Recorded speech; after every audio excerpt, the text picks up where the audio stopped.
You're trying to get over someone that you love, and I know that you're in a space where it does not feel good right now. I feel very optimistic for you about how you're going to be able to move through this. I, to be honest, don't feel optimistic about this connection.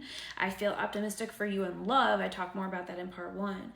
But what I'm seeing is that you are going to be able to heal through this. Like, I know that it feels very painful right now, and you're like, how do I get over someone I love? How do I get over this breakup? How do I like move through this breakup?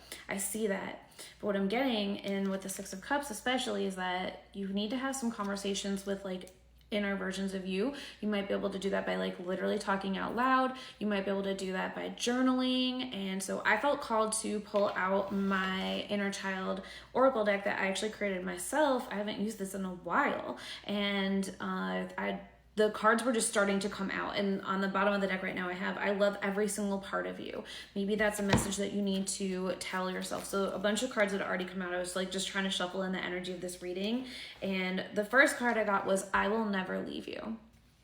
These are messages that you want to literally tell yourself. And I think that you are worried that, or there's a part of you that's worried that someone else will just abandon you too. So you might as well like hold out hope that this first person that, you know, we were talking about that you're trying to get over, that they will come back. But really it's you that needs to not abandon you. And you're not going to abandon you anymore. You're not going to abandon you anymore by actually moving on from this other person who's not at the right level as you. I will never leave you. They left because of them, not because of you.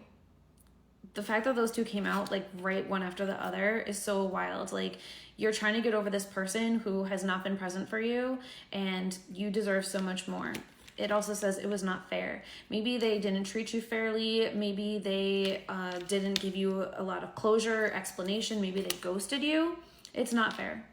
It's not fair. You deserve more. The next card that came out was, you are not too much. You were never too much. Maybe they made you feel like you were asking for too much.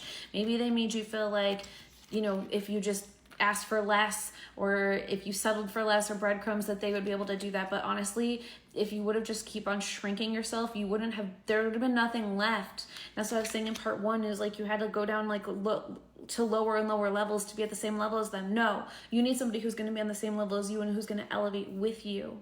I'm also seeing, I understand you and I love you. I understand you and I love you. And again, I said on the bottom of the deck before was, I love every single part of you.